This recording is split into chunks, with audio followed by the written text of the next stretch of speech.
When people stop growing and making progress, it's not because they lack capacity. It's not because they lack talent or ability. It's because they lack desire.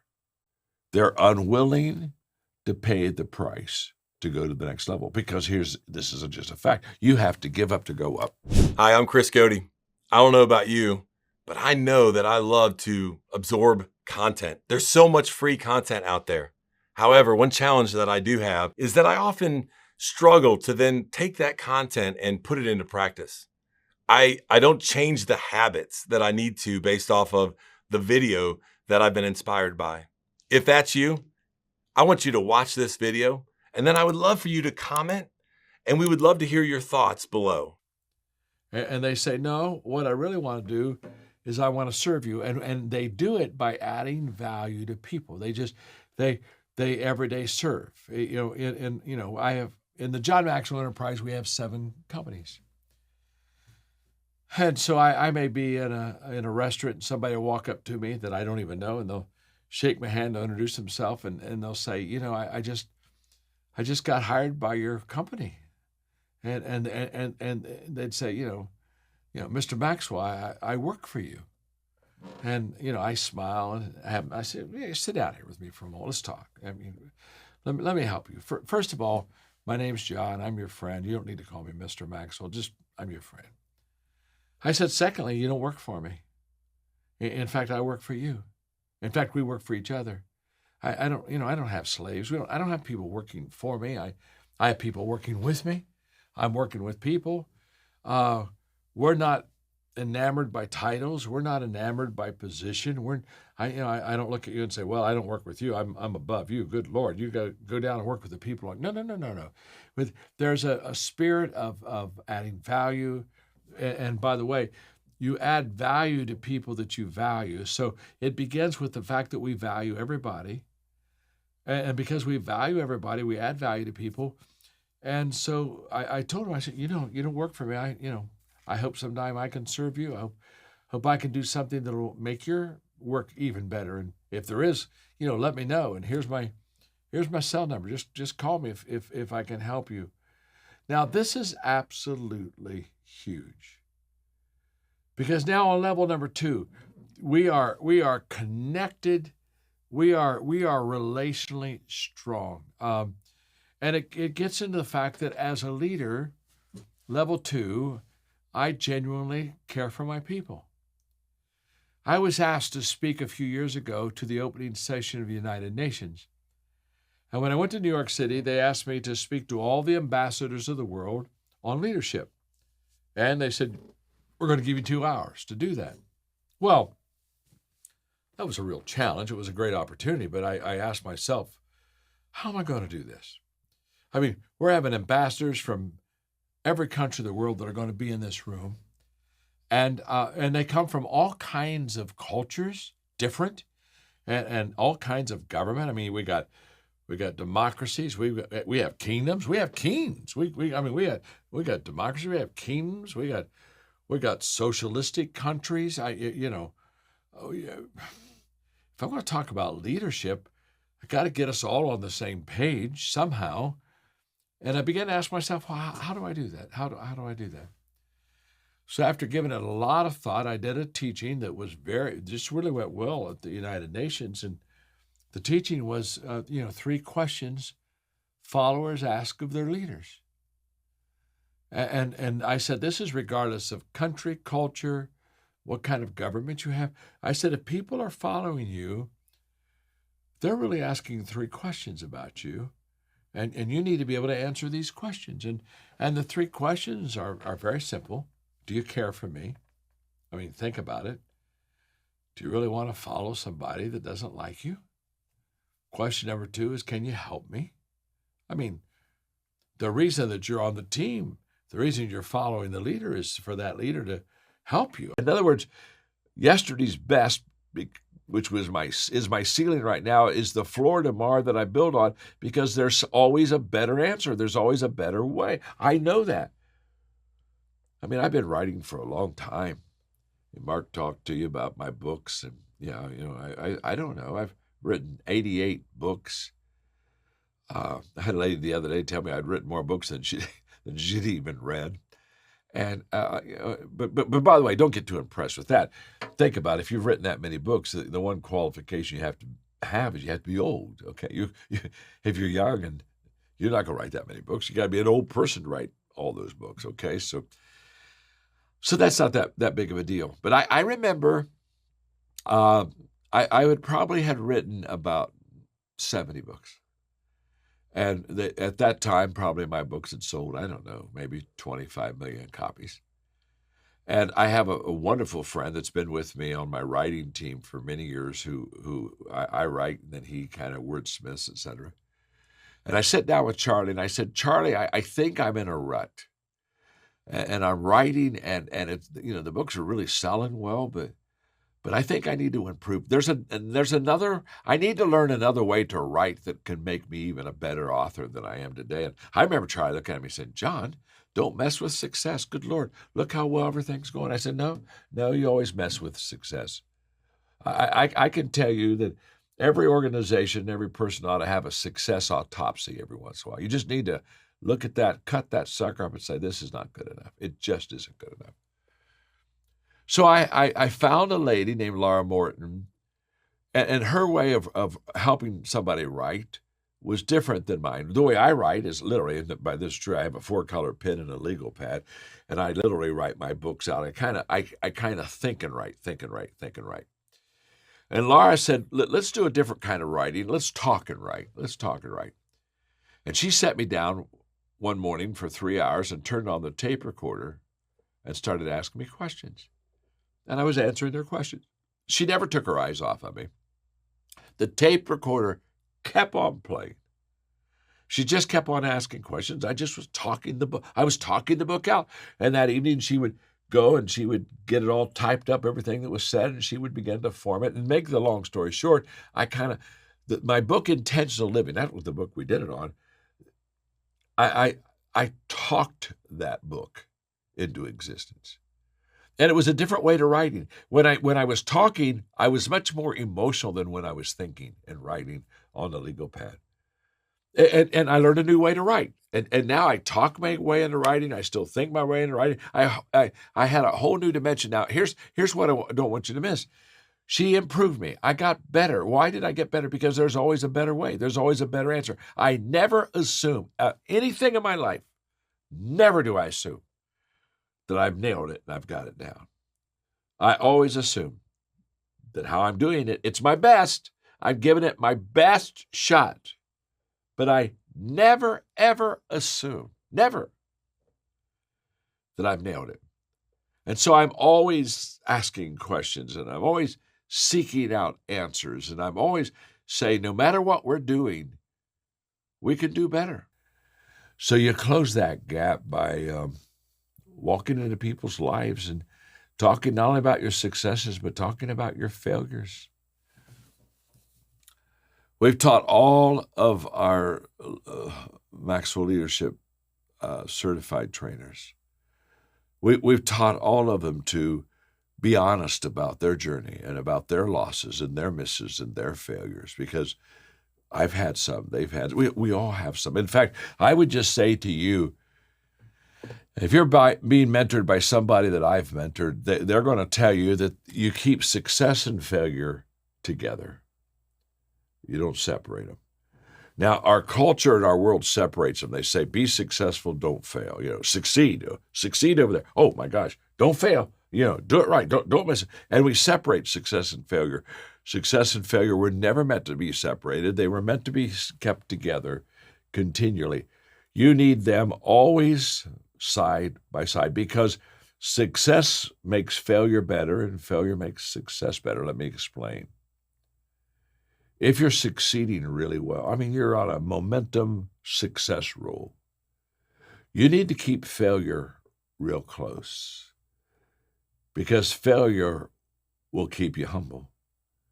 And you'll not become arrogant in your wins, and you won't become delusional in the fact that it's always going to be this way.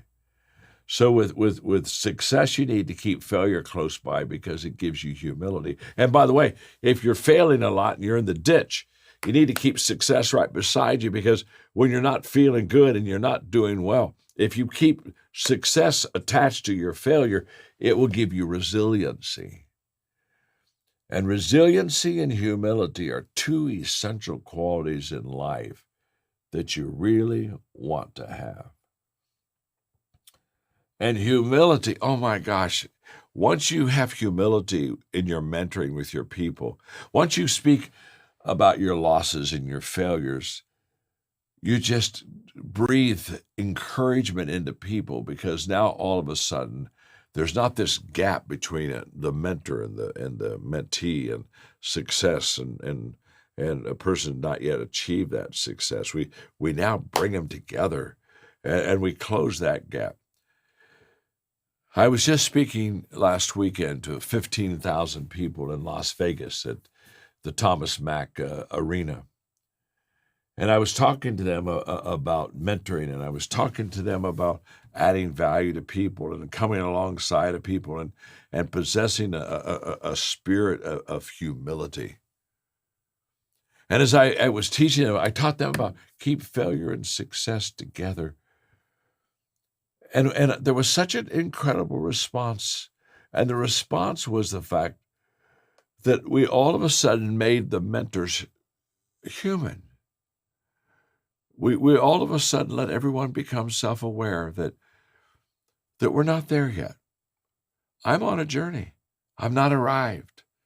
I'm not to the top of the mountain. I'm not there resting, looking down at all of you, waiting for you to come. No, I'm still climbing myself.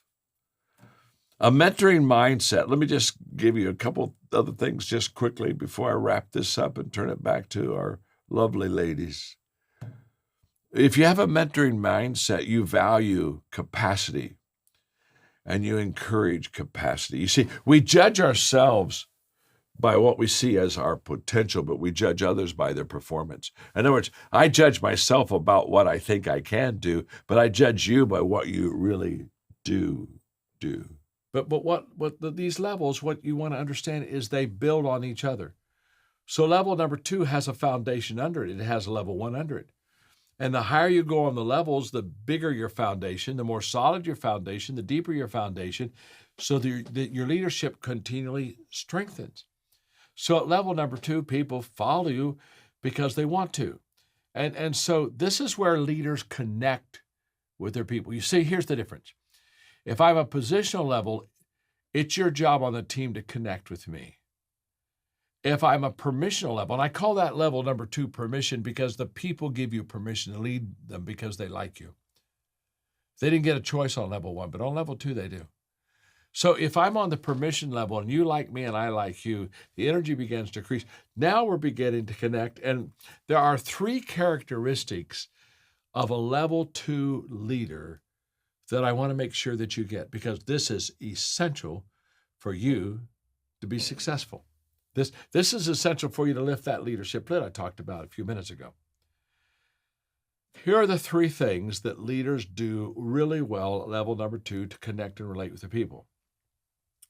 Number 1 is that they listen. The best leaders are the best listeners. In fact, here's what I've discovered about leadership. Great leaders ask great questions. In fact, I wrote a book on that a few years ago. And it's just a fact. Great leaders ask good questions. Now, why are they asking questions? Because they're trying to find their people. Remember this, as a leader, you have to find your people before you can lead your people. Again, level 1, you're the positional leader. You say, you find me. Level 2, no, I'm going to find you. And how do we find you? We find you by asking questions. And when we ask questions, what do these leaders do? They do 3 things. They listen, they learn, and then they lead. Don't miss this. They get all of their leadership cues by listening to you. They walk slowly through the crowd. They're listening to what you think. They're asking you questions. They're asking you, how would you do this? And what do you think about this? And they're asking your opinion, and they're inclusive, and they're bringing you, here, sit at the leadership table with me. Let's talk a while. So they listen, they learn, and then they lead. Now their leadership is effective. Why? Because they found you. And once a person has been found, once a person has been heard, they now really enjoy being part of the team. This is essential for connecting with people. And so on level number 2, your goal as a leader is to really find the people, listen to them, learn from them, and now you lead off of them. You see, let's talk about vision for a second. How does vision expand? How do we take the vision from me to we? That's when I learned that almost all of us just kind of think that if we show up to work, we'll just automatically grow. But that breakfast changed my life. So I didn't know how to develop a growth plan, and so I found one. Paul Meyer of Success Motivation Institute out of Waco, Texas, had a goal-setting kit. And I never will forget because it was expensive. I mean, we're talking about 1973. I think it was like $795. And that was like a month's salary for me back then. And so Margaret and I, we didn't have credit cards. We just saved up for about 6 months until I could afford to get the personal growth plan. Now, here's what I want you to hear. So the first growth plan I ever had in my life was a how to set goals growth plan. And it helped me tremendously. In fact, I spent 2 years, it had cassettes, it had workbooks, it had practices. And I spent about 2 years really learning how to set goals and do all those things. And I can promise you, it helped me. It launched me. It was a specific growth plan to help me to grow, and I did. And then I heard Earl Nightingale say that if you would spend 1 hour a day, every day for 5 years on the same subject, got it? 1 hour a day, every day, same subject, 5 years. Earl Nightingale said that you could become an expert on that subject. And I was so passionate, even at that age, to learn how to be a good leader. I said, that's what I'm going to do. And so I literally spent an hour every day for 5 years on leadership. I practiced leadership. I talked to leaders. I asked questions. I read leadership books. I had leadership experiences. So what's interesting is, as I went through that process, Earl Nightingale said 5 years, so it's kind of like, okay, I'm going to become an expert on leadership in 5 years. And so, you got 4, you got 3. And I started to do like I was like Cape Canaveral doing a countdown. I was doing all this leadership stuff. And right about in the middle of that 5-year span, I was getting better. I was doing leadership better. People were starting to follow me. I could tell that I was becoming a leader. Interestingly enough, the moment I could tell that there was a shift in me, personal growth, we're talking about the shift. The moment I could tell there was growth in me, I quit asking how long will it take. I quit being Cape Canaveral and doing a countdown, 5, 4, 3, 2, 1. And I started asking another question. And this is what I want. I hope I could do a good job right here for the next 30 seconds. This is what I want you to catch. I stopped asking how long it would take, and I started asking, how far can I go? Because all of a sudden I began to see the potential of personal growth. And because I spent 5 years on leadership, all of a sudden I realized that I should not be as goal-oriented as I was. And then what I should be, instead of being goal-oriented, is I should be growth-oriented. And that leadership experience that I had just absolutely made a difference in my life. Now, the reason I say that is we're talking about a shift now from setting goals. Okay, by this time I want to be at this position or title or place or have this much money or whatever it is.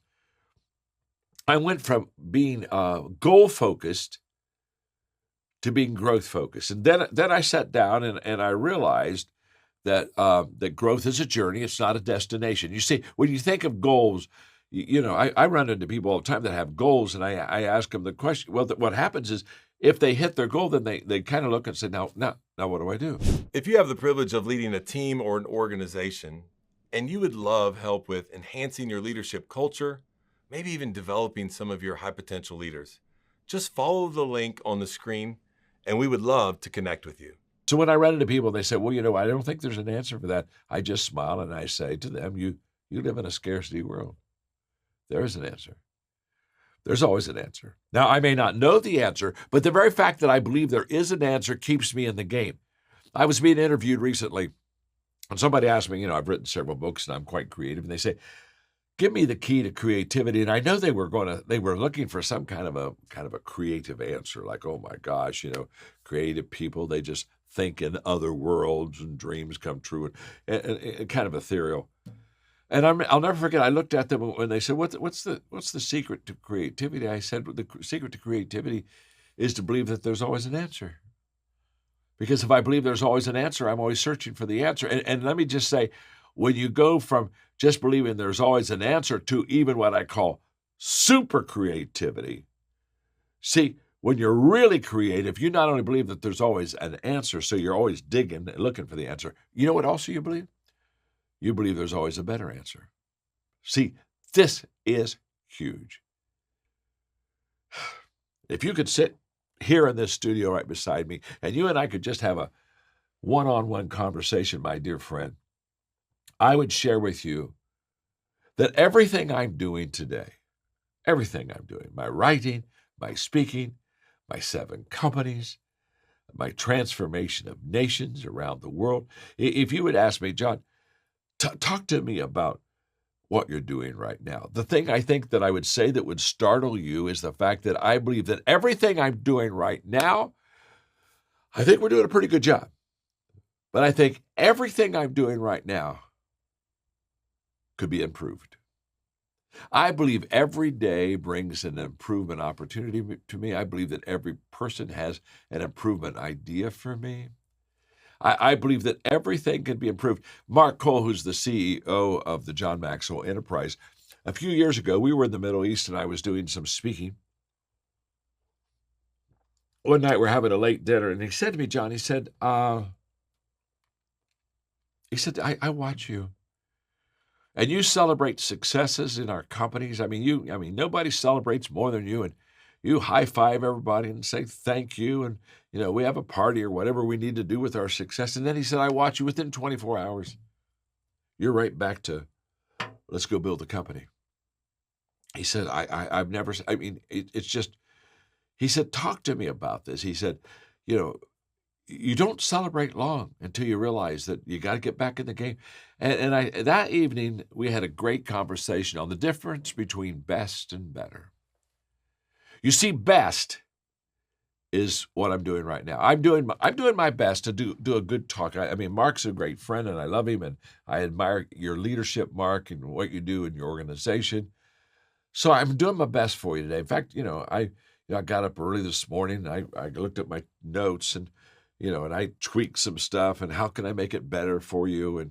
And so right now I'm delivering my best. I'm giving you 100%. I'm not giving you 50% and holding something back. I'm giving you it's my very best, but best is for now. Now, what do I mean by that? That'll mean tomorrow, I expect if I give this teaching again to improve it. In fact, I won't settle for what I did yesterday. You see, best is for now. So I take my best and give it to you right now. That's what you deserve. But when tomorrow comes, best is no longer the ceiling, best is the floor. And I'm saying, how can I get better? How can I do better on this talk? How can I help people more learn how to leadership in a better way? So when we think of mentoring today, think of the fact, this is what I do and this is who I am. And you don't separate the behavior, what you do, with the characteristics and the qualities and the values of a person. This is who I am. This is what I do. And in mentoring, you get the spirit of the person, who they are, and you get the teaching of the person by watching what they do. So here we go. A mentoring mindset has several characteristics. Number one, a mentoring mindset has a passion for growth. The only guarantee that you and I are going to have a better tomorrow is that we're growing today. So when I talk to them about their future, they say, well, I really hope things really work out well. And I look at them and say, hope's not a strategy. The only guarantee that John Maxwell has that next month will be better than this month is that I'm growing this month. And again, going back to one of my early mentors, Kurt Kampmeyer, when we were having breakfast that day, and he looked at me and he said, John, I just want you to know, I want you to understand that growth is not an accident. You need to grow. And when I did that, I said, I've got to get a growth plan, and I've got to get a mentor. I've got to get somebody that's further down the road than I am that can take me to a whole new level. And so I heard Earl Nightingale say one day that if I would spend 1 hour a day, 1 hour on the same subject for 5 years, 1 hour every day, same subject for 5 years, that I could become an expert on that subject. And I was passionate in my 20s about leadership, so I said, I'm going to do that. I'm going to spend 1 hour every day on the subject of leadership for 5 years. And my thought, because I was just in my 20s, I was a little naive. My thought was, in 5 years, Earl Nightingale says I'll become an expert. So, wow, here, I'm on my way to becoming a leadership expert. So every day, an hour every day, 5 years, every day, I'm reading about leadership. I'm talking to leaders. I'm asking questions. I'm practicing leadership every day. And I had this idea because Earl Nightingale said 5 years I could become an expert. So I said, okay, I've got 5 years here. And so I literally started I had a countdown. Okay, wow, I finished year 1. I've only got 4 years left before I'm an expert. Wow, I finished year 2, 3 years. And, how long will it take? Well, how long will it take? Well, how long will it take? Well, 5 years. How long will it take? And then something happened just about in the middle of that 5-year period. And the beautiful thing that happened in my life was I was beginning to change. Because I was learning leadership, practicing leadership, meeting leaders, getting in leadership environments, and having opportunities to lead, about halfway into this 5-year journey, I realized I was a better leader and that I was growing and people were following me and my leadership was expanding, and I began to be incredibly overjoyed and fulfilled. And I thought, look at me. Wow, I'm becoming a leader. It was that day I quit asking the question, how long will it take? It was that day I changed, because now I was beginning to grow. That's the result of being mentored. You learn and you grow, and all of a sudden you're better. He thinks he can beat me in a race. And then she looks back and she looks at my body, and she can't put all this together. It's way beyond her. And she's about ready to take off her high heels and take me out front of this restaurant and, let me eat dust. And I looked at her and said, now, Gail, listen to me very carefully, because I've thought this through carefully. If you and I raced 100 yards and you gave me an 80-yard head start, I could win. Well, of course you could win if you have an 80-yard head start. Now, honestly, I wanted to say 70. I really did. I thought, man. But I wasn't sure if I had a 70-yard head start, I could really beat her. But for 80 yards, this fat boy could roll across the line. Just trust me, I could win. Now, here's the whole point of this little story. The fastest person doesn't win the race. It's the person who starts first. If you let a person get enough head start, they can win any race against any person. Leadership gives you a head start. It lets you see things before others see them. So now we've got this head start advantage. The question is, are we going to win the race for ourselves, or are we going to win the race for our people? And level 2 leaders, they care for their people. People don't care how much you know until they know how much you care. They care for their people in such a way that at level number 2, they really want their people to succeed. And so because of that, their people began to prosper. The people began to learn. The people began loving being on the team. Why is all this happening? Because relationships are working. And relationships are the foundation of leadership. So now we're developing ourselves as a leader, and we're about to go to level number 3. Remember, you don't leave the previous level, you stand on it. So the higher you go, the bigger, the better, the deeper your foundation of leadership. Level 1, position level. People follow you because they have to. That's where we start. No problem. You just don't want to stay there. Level 2 is the permission level. The key word there is relationships. People follow you because they want to. This is where energy happens. Energy happens at level 2 if you're a level 2 leader. But you still haven't gone as high as you can. You haven't yet become the leader as Fortinet says that you were meant to be. So let's go to level number 3. Level number 3 is all about production. It's the production level. And the key word at level number 3 is results. At this level, people follow you. People follow you because of what you've done for the organization. In other words, you are a producer.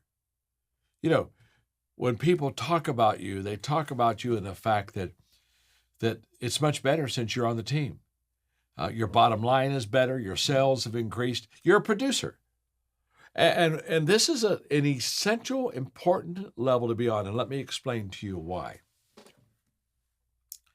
Level 3 is where you get the credibility to lead. Now, level number 2, because you like people and people like you, they let you lead. But at level 3, you now gain what I call leadership credibility. And what do I mean by that? It's very simple. Once you produce, once you are a personal success yourself, now people want to follow you. And why? Because you win. You succeed. You bring home results. I mean, Fortinet loves you because they look at you and you do good in sales, and you just keep increasing the bottom line. And you increase the bottom line not by cutting the price of the product. You increase the bottom line because you're proven to add value to people. And once people know that you add value to them, you don't need to reduce the price of your project at all. And then they asked me, they said, John, you know, when you see that theme, fast forward, what do you think? And I said, well, you know, it's only 2 words. The word fast, when I think of fast, all I think of in the culture that we live in now is fast is faster than it's ever been before. Everything is, time is shrinking. I love people who say something like, you know, I don't want to make that decision right now. I'm going to wait till things settle down, and I'm going to wait till they slow down and things kind of get normal again, and then I'll make that decision. I want to look at them and say, you're never going to make the decision. It's never going to slow down. It's never going to, you're never going to have that space that you just think you need to make that decision. Fast is faster than it's ever been before, and forward is shorter than it's ever been before. Again, when I started off 50 years ago, literally, you're not as old as me, but you may remember this. I mean, there used to be a time where a company would have like a 10-year kind of long-range growth plan. You know, okay, for here's what we're going to do for the next 10 years. And then you maybe had a 5-year mid-range plan. And a short-range plan, you know, a long time ago was 2 years. I mean, oh my gosh, that's a short-range plan, 2 years. Now today, a short-range plan back then, I mean, of 2 years is a ridiculously long-range plan. Now somebody says, really? You can do a 2-year plan? And so forward is it's condensed. It's shorter. And because of that, because of where you are, because you're on the leading edge in automation and the things that you do, because of where you are, there are 3 there are 3 shifts in leadership. I think in the book, I think there are 11 of them. But there are 3 that I want to talk to you about and let you apply them to your life and to where you are, and hopefully it'll be very helpful to you. The first shift I want to talk to you about is a personal shift. It's a personal growth shift, and that is that in my lifetime I have moved from being goal oriented to being growth oriented.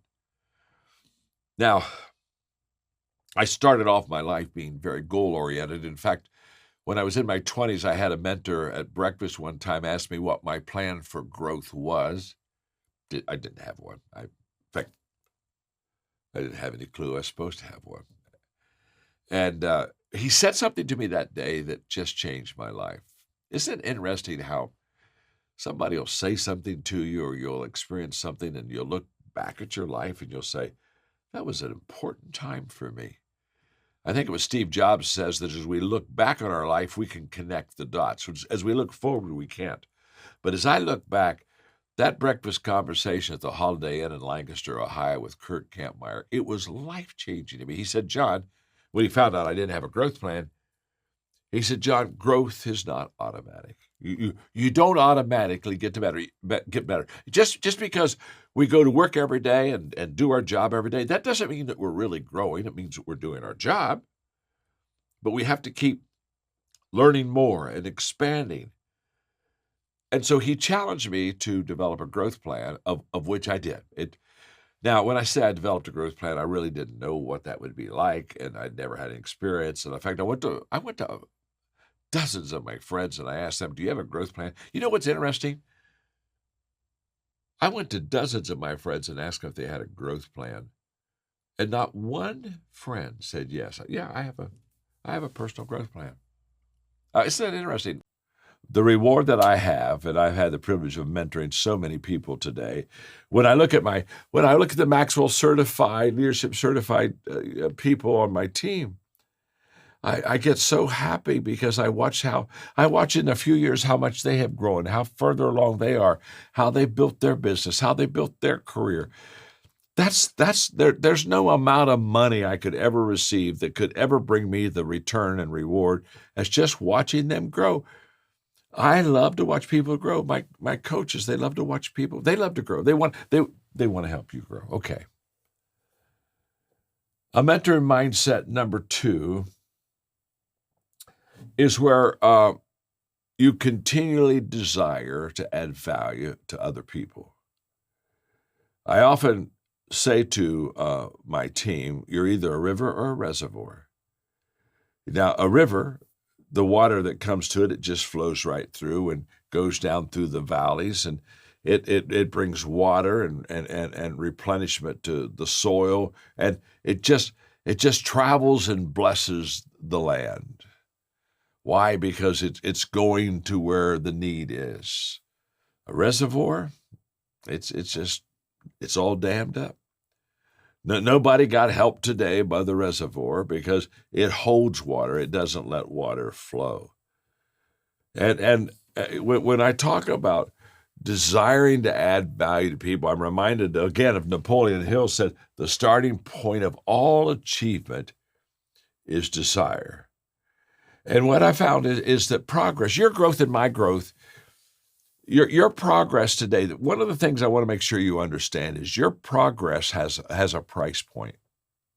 And what I mean by that is when people stop growing and making progress, it's not because they lack capacity. It's not because they lack talent or ability.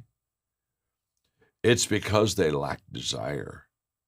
They're unwilling to pay the price to go to the next level, because this is just a fact. You have to give up to go up. If you watch somebody climbing a mountain, as they climb the mountain, they're not collecting things and adding more weight to their climb. No. They're taking as few essentials as possible because the climb is hard. And sometimes to get a little higher, you got to give something up. You've got to give up to go up. And I can remember when talking about a desire, a passion, a hunger to add value to other people. I can remember, 20 years ago now, maybe 25.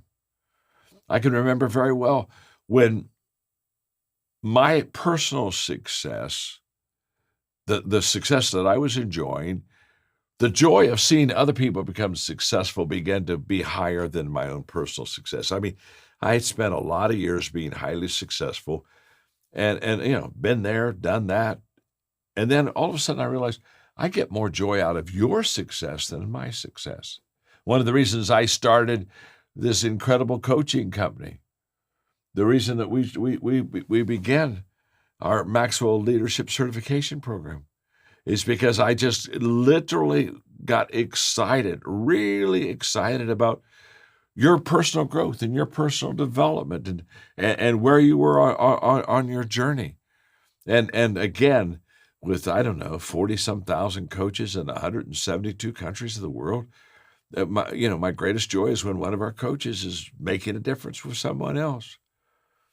So somebody asked me recently, because I just turned 75, they said, John, what is your greatest accomplishment now that you've turned 75? And I thought about it.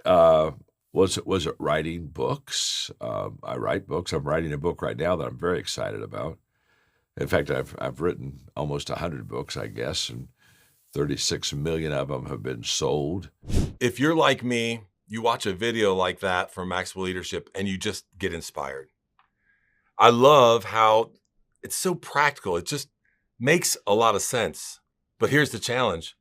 We have to commit to each other. We have to commit to change, both in our personal lives and also our professional lives. Looking for more information about the Maxwell Leadership Certified Team? Follow the link below to learn more. We can't wait to hear from you and add value to your lives.